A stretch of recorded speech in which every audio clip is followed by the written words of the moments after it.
An electron, problem number 3, electron mass দেওয়া আছে, charge দেওয়া আছে, moving with speed c by 100 is injected into magnetic field 9 into 10 to the power minus 4 Tesla perpendicular to its direction of motion.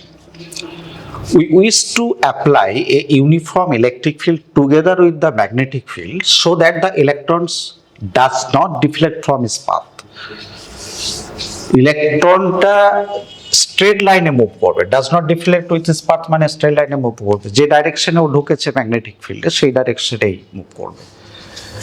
কিন্তু magnetic ফিল্ডে electron project হওয়া মানে তো circular, perpendicularly project হওয়া মানে তো সার্কুলার মোশনে কনভার্ট হওয়ার কথা, কিন্তু সেটাকে আমরা আটকাবার জন্য একটা ইলেকট্রিক ফিল্ড দিয়েছি। তো ইলেকট্রিক ফিল্ড যখন অ্যাপ্লাই করব লরেঞ্জ ফোর্স আসবে। ওকে, লরেঞ্জ ফোর্স কত ভাই? লরেঞ্জ ফোর্স হচ্ছে লরেঞ্জ ফোর্স হচ্ছে ই ভি ক্রস বি, এটা হচ্ছে লরেঞ্জ ফোর্স। তোমরা জানো ইলেকট্রিক ফিল্ড এবং ম্যাগনেটিক ফিল্ড সিমালটেনিয়াসলি কোনো একটা স্পেসে যদি অ্যাক্ট করে তো টোটাল ওর উপরে যে ফোর্সটা সেটাকে আমরা লরেঞ্জ ফোর্স বলি। লরেঞ্জ ফোর্স কত না ই হচ্ছে এখানে ইলেকট্রনিক চার্জ, ক্যাপিটাল হচ্ছে ইলেকট্রিক ফিল্ড, প্লাস ভি হচ্ছে ভেলোসিটি, বি হচ্ছে ম্যাগনেটিক ফিল্ড, এটা হচ্ছে লরেঞ্জ ফোর্স। এখন ডিফ্লেকশন হবে না মানে কি? অ্যাকর্ডিং টু ক্লাসিক্যাল মেকানিক্স একটা চার্জ পার্টিকেল মুভ করছে কিন্তু কোনো ডিফ্লেকশন থাকবে না যদি তার উপরে ফোর্সটা জিরো হয়। ফোর্স জিরো হওয়া মানে তো কোনো ডিফ্লেকশন থাকবে না। ওকে, এবারে দেখো তাহলে এখানে আমরা লিখবো কি না E vector plus v cross B, এটা জিরো। তাহলে ই ভেক্টরটা কেমন হবে? ই ভেক্টরটা হবে minus v cross B, cross product রুলে আমরা এটাকে যদি ইন্টারচেঞ্জ করি তাহলে এটা হয়ে যাবে বি ক্রস ভি। মাইনাসটা থাকবে না, যেহেতু ক্রস প্রোডাক্ট রুলে আমরা ইন্টারচেঞ্জ করা মানে মাইনাস আসবে, মাইনাসে মাইনাসে ওটা ক্যান্সেল হয়ে গেছে। তাহলে এখন থাকবে বি ক্রস ভি। ক্লিয়ার? আচ্ছা, এবারে দেখো এই ইটা আবার লিখছি বি ক্রস ভি। আমি লিখছি মানে তোমাদেরকে বোঝানোর জন্য লিখছি, বারবার লেখার তো প্রয়োজন হয় না কম্পিটিশনে তুমি যখন প্রিপারেশন নিচ্ছ। তো এখানে ক্রস প্রোডাক্ট রুলে তোমরা জানো একদম বেসিক আইডিয়াস যে ই ভেক্টরটা perpendicular to B and perpendicular to V. তাহলে ই ভেক্টরটাকে তোমাকে এমন ভাবে অ্যাপ্লাই করতে হবে যেটা বি এর সঙ্গেও পারপেন্ডিকুলার হয় এবং ভি এর সঙ্গেও পারপেন্ডিকুলার হয়। বি মানে এখানে ম্যাগনেটিক ফিল্ড, ভি মানে এখানে ভেলোসিটি।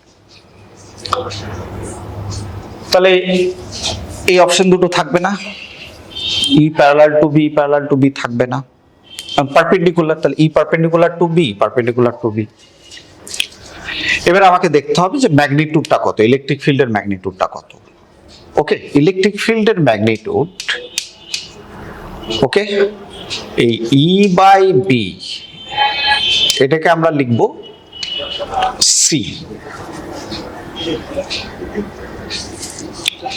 বা ভেলোসিটি অফ, সি না লিখে ভেলোসিটি অফ চার্জ পার্টিকেল। কি করে পাবে সেটা আর একটু বলে দিই কি করে আসছে এটা। এটা লেখার আগে একটু বলে দিই। দেখো এখানে আমরা পেয়ে গেছি E vector is equal to B cross V.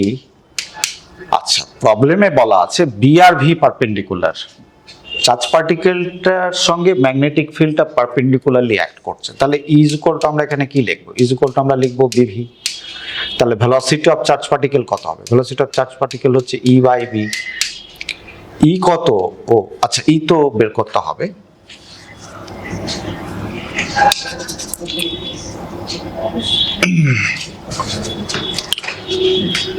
E equal to আমরা লিখবো বি ভি, হচ্ছে। এবার ভি আছে 3 × 10⁸ by 100 R B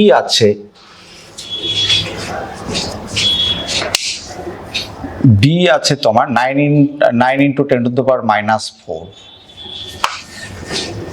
9 into 10 to the power -4। তাহলে জিরোগুলোকে আরো আউট করে দাও, 27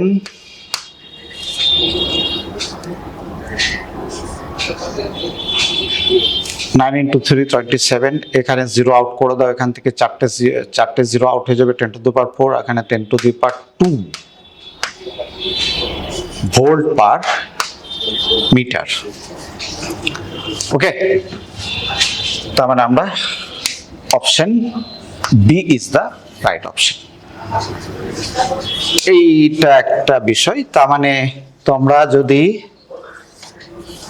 লরেন্জ ফোর্স ঠিকঠাক পড়ে থাকো তাহলে এই প্রবলেমটা আমরা এখানে বোঝাতে গিয়ে যতটা সময় নিচ্ছি পরীক্ষার ক্ষেত্রে এতটা সময় তোমাদের যাবে না। প্রথমত তোমরা জানবে যে ইলেকট্রিক ফিল্ডটা ম্যাগনেটিক ফিল্ডের বা ভেলোসিটির সঙ্গে পারপেন্ডিকুলার হতে হবে, তাহলে উইদাউট ডিফ্লেকশন চার্জ পার্টিকেলটা মুভ করবে।